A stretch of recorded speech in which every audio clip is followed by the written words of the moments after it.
The train car wasn't loud. That would have been better. It was silent, the kind of silence where everyone held their breath and prayed they wouldn't be noticed. IpMan sat by the window. His hands rested on his knees, perfectly still. His eyes were fixed on the passing landscape outside, watching the hills roll by in the fading afternoon light. But he wasn't really watching. He was listening. He always listened. In the middle of the car, there was a group of men, 5 of them. They all belonged to the same crew. It was obvious.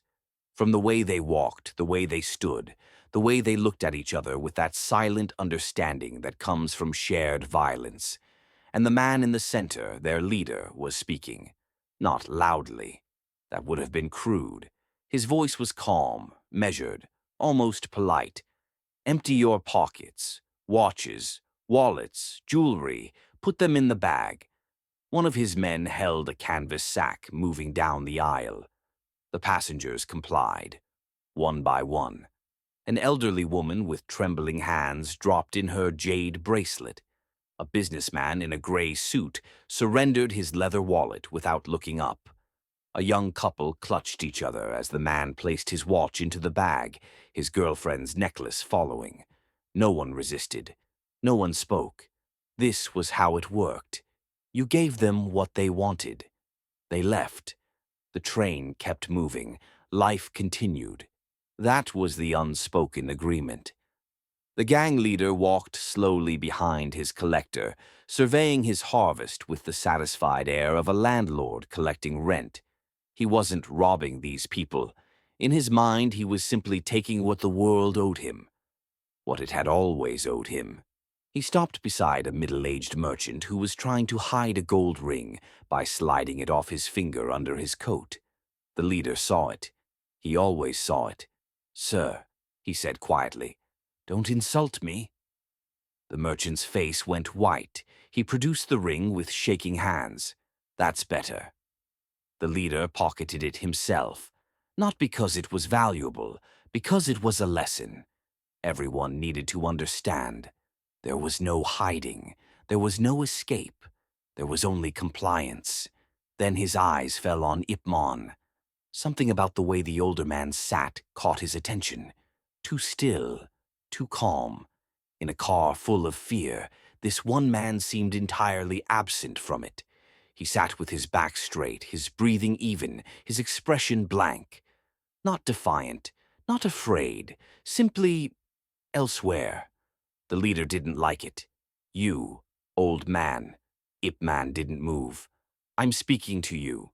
Slowly, with the deliberate care of someone completing a natural motion, IpMan turned his head.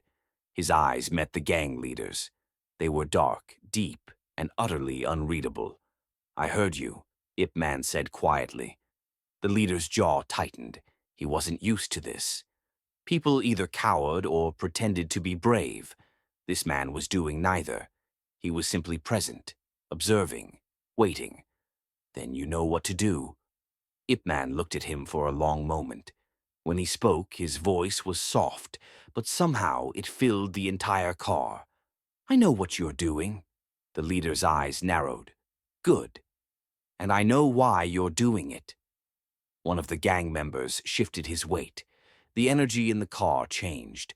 The passengers, who had been staring at the floor, now glanced up. Something was happening. Something different. "Old man," the leader said, his voice dropping lower.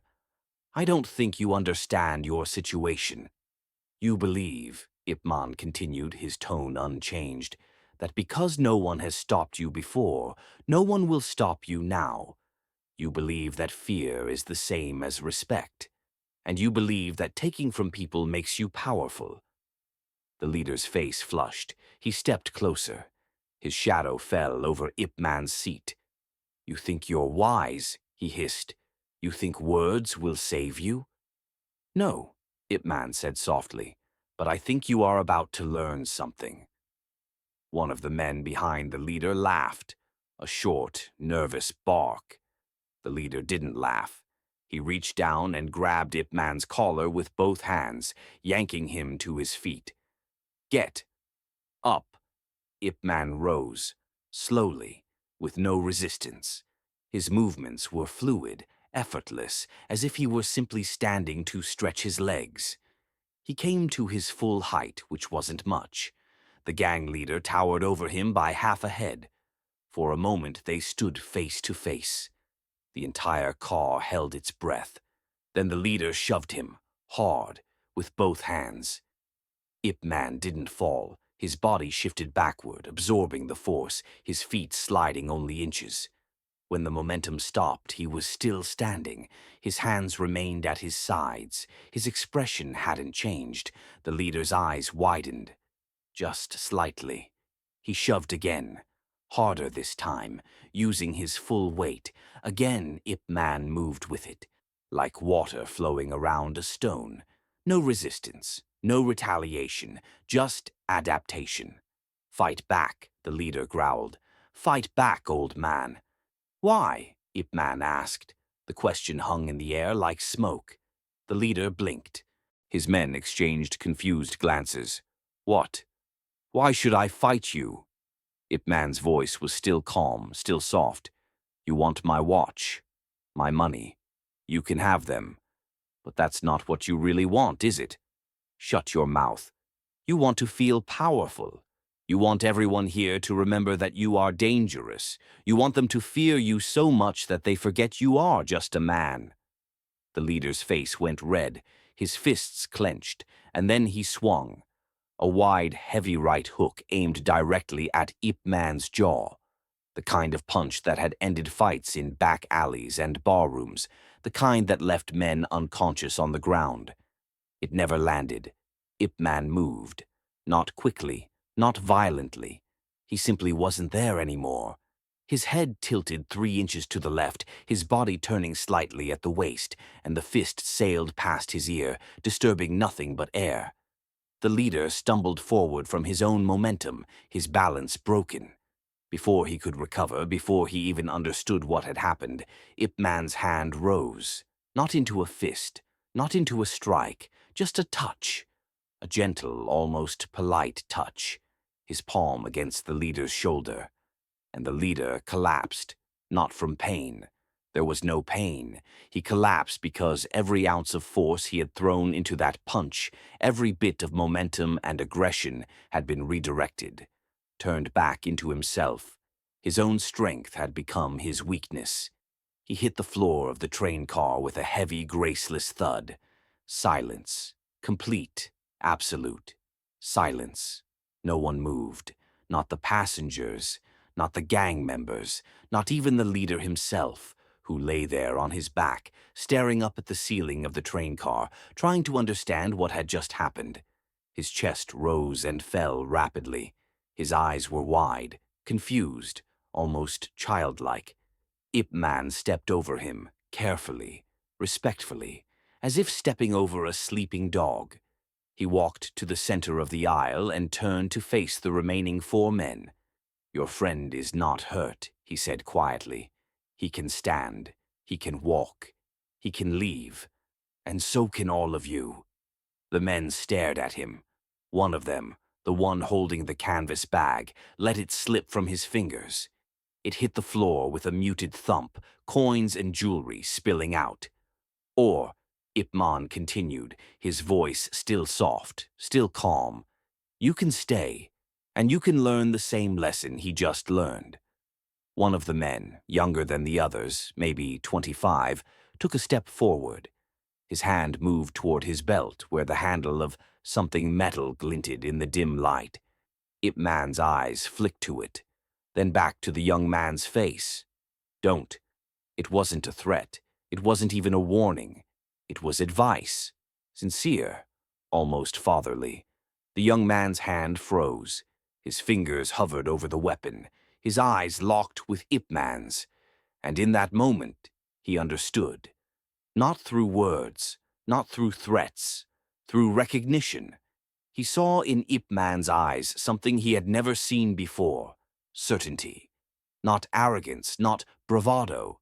Just the quiet, unshakable certainty of a man who knew exactly what would happen next. And the young man realized with sudden and absolute clarity that if he drew that weapon, he would regret it for the rest of his life. Slowly, his hand dropped to his side. The others saw it. The shift, the submission, and they understood too. One by one, they moved to their leader, helped him to his feet. He didn't look at IpMan. He couldn't. His pride wouldn't allow it. But his body betrayed him. His hands shook as he steadied himself against one of his men. His legs wavered as he took his first step toward the door connecting the cars. They left, silently.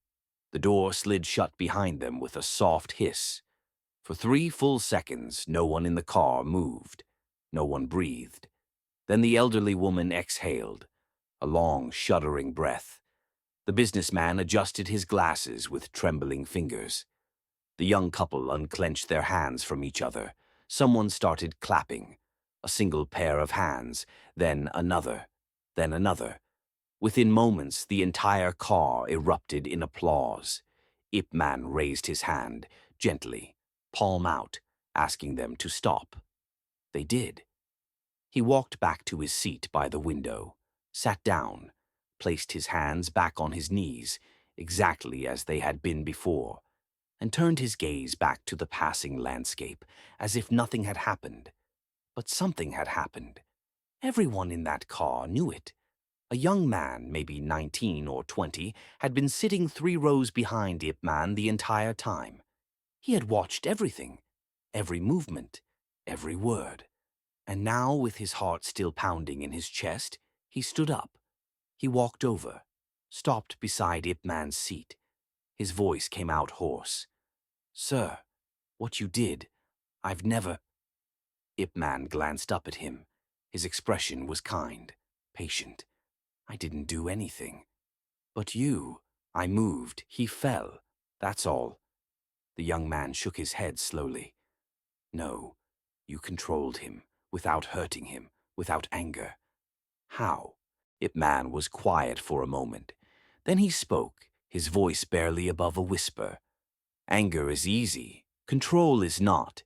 Anyone can destroy. Very few can protect."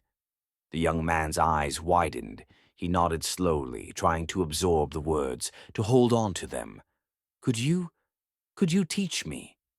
IpMan looked at him, really looked at him, saw the hunger there, the desperation, the need to be something more than what he was. He smiled, a small, genuine smile. "Sit." The young man sat, and for the rest of that journey, as the train rolled through the countryside and the sun sank below the hills, IpMan spoke. Not about fighting, not about violence or technique or power. He spoke about balance, about knowing when to move and when to be still, about the difference between strength and force, about respecting your opponent even as you defeat them, about protecting others without seeking glory. The young man listened to every word. When the train finally pulled into the station and the passengers began to gather their belongings, the young man stood. He bowed deeply, lower than he had ever bowed to anyone. "Thank you," he whispered. IpMan nodded. "Remember what I told you." "I will, for the rest of my life." And he did. Years later, that young man would become a teacher himself, and he would tell this story to his students, to his children, to anyone who would listen. Not because of what IpMan did, but because of what he didn't do. He didn't boast. He didn't hurt anyone. He didn't let the moment define him. He simply acted, and then returned to stillness. 7 seconds. That's all it took. 7 seconds for a man to fall and for everyone watching to understand a truth they would carry forever. True power doesn't announce itself. It doesn't need to. It simply is. Quiet, certain, undeniable.